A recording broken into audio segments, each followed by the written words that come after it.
रामकृष्ण हरी. आज आषाढी एकादशीचं औचित्य साधून RCF हरित चेंबूर प्रकल्प अंतर्गत श्री गजानन महाराज भक्त मंडळ वाशी युथ कौन्सिल नेरूळ यांच्या संयुक्त विद्यमानाने आयोजित दरवर्षीप्रमाणे वृक्षपूजन आणि वृक्षारोपण शुभारंभ सोहळा 2026 प्रसंगी उपस्थित आपल्या प्रभागाच्या स्थानिक नगरसेविका Meera Patil madam, youth council मुख्य सचिव सुभाष हांडे पाटील साहेब, युथ कौन्सिल मुख्य सल्लागार पत्रकार राजेंद्र घरत साहेब, ज्येष्ठ नागरिक संघाचे अध्यक्ष विकास साठे साहेब, मुख्याध्यापक अशोक सोनावणे साहेब, समाजसेविका ऋतिका करपे मॅडम, तसेच युथ कौन्सिल नेरूळ सदस्य, ज्येष्ठ नागरिक सदस्य, उपस्थित सर्व ज्येष्ठ नागरिक संघाचे आणि या प्रभागातले नव्हे तर संपूर्ण नवी मुंबईभरातले इथं उपस्थित ज्येष्ठ नागरिक सगळ्यांना तर माझा नमस्कार. आणि सर्वात प्रथम तर आपल्या सर्वांना आषाढी एकादशीच्या मनापासून खूप खूप शुभेच्छा. आणि आपण हा कौटुंबिक कार्यक्रम आयोजित केलेला आहे आणि मलाही आपण आपल्या मुलीसारखं समजून या कुटुंबाचा सदस्य समजून निमंत्रित केलं आणि इथं सन्मान दिला त्याबद्दल मी मनापासून आपले आभार मानते. खऱ्या अर्थाने आषाढी वारी संदर्भात आपल्या छोट्या उल्काने खूप छान असं आपल्याला इथं पूर्ण डिटेलमध्ये सांगितलं की वारी कशी असते. आणि आजच्या दिवसाचं महात्म्यच असं आहे की आज नामस्मरण, अभंग आणि कीर्तन आपल्याला उल्काच्या माध्यमातून इथं घडलं. खऱ्या अर्थाने एक छोटा कीर्तनकार आपल्या समोर एवढं सुंदर असं पूर्ण विश्वाचं ज्ञान आपल्याला देऊन गेली, तर तिचं मी मनापासून कौतुक करते आणि अभिनंदन करते. आजच्या ह्या कार्यक्रमात सर्वात प्रथम तर आज पंढरपुराला जवळजवळ 20-25 दिवस वारकरी पायी चालत पंढरपुरात आज आषाढी एकादशी निमित्त परमेश्वर विठ्ठलाचे दर्शन घेत आहेत.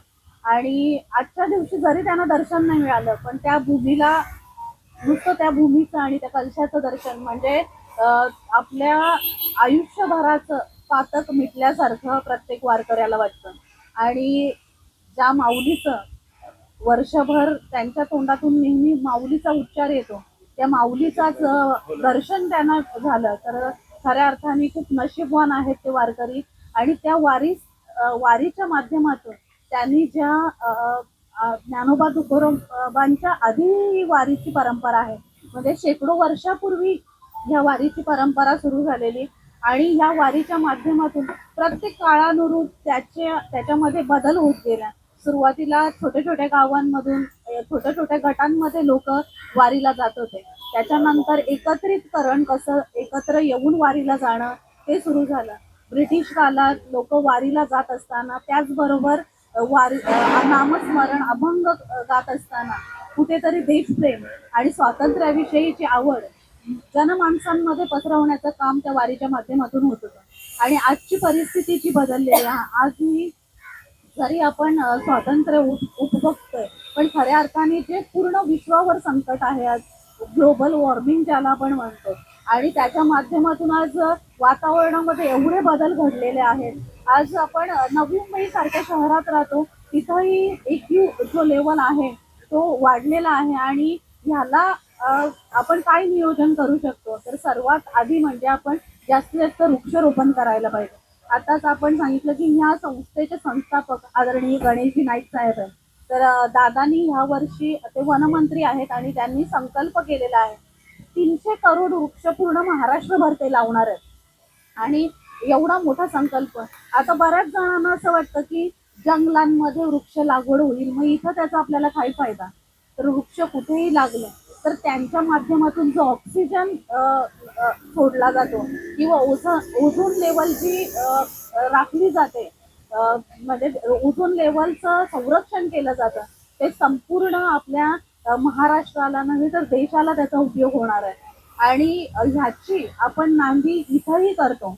आषाढी निमित्त कधी परमेश्वर असं सांगत नाही की पायी चालतच तुम्ही माझ्यापर्यंत या, पण आषाढी वारी निमित्त आपण सातत्याने जे काम करता, म्हणजे वृक्षारोपणासारखं पुण्य कर्म आपण इथं करता, हीच आपली खऱ्या अर्थाने वारी आहे. आणि परमेश्वर कुठे मंदिरात नाही, तो प्रत्येकाच्या अंतरात्म्यात आहे. आणि त्या परमेश्वराला सुख देण्याचं काम आपल्या माध्यमातून, आपल्या संस्थेच्या माध्यमातून होत आहे. खऱ्या अर्थाने ज्या दिवशी मी महापौर म्हणून त्या खुर्चीवर बसले, सर्वात आधी मला भेटीला जे आले ते ज्येष्ठ नागरिक होते.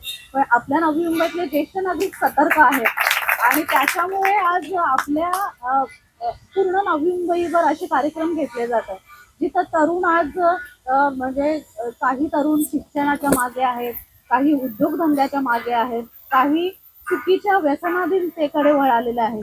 पण आपल्यासारखे ज्येष्ठ आणि आपलं जे अनुभव, आज आपण वाढदिवस दोघांचा साजरा केला. खऱ्या अर्थाने त्यांच्या वाढदिवसापेक्षा त्यांचा अनुभव आपण साजरा केलेला आहे आणि त्यांच्या अनुभवाच्या जोरावर आज आपण संपूर्ण समाजात कार्य करतोय आणि ह्या अनुभवाची शिदोरी आपण येणाऱ्या पिढीला देत आहे.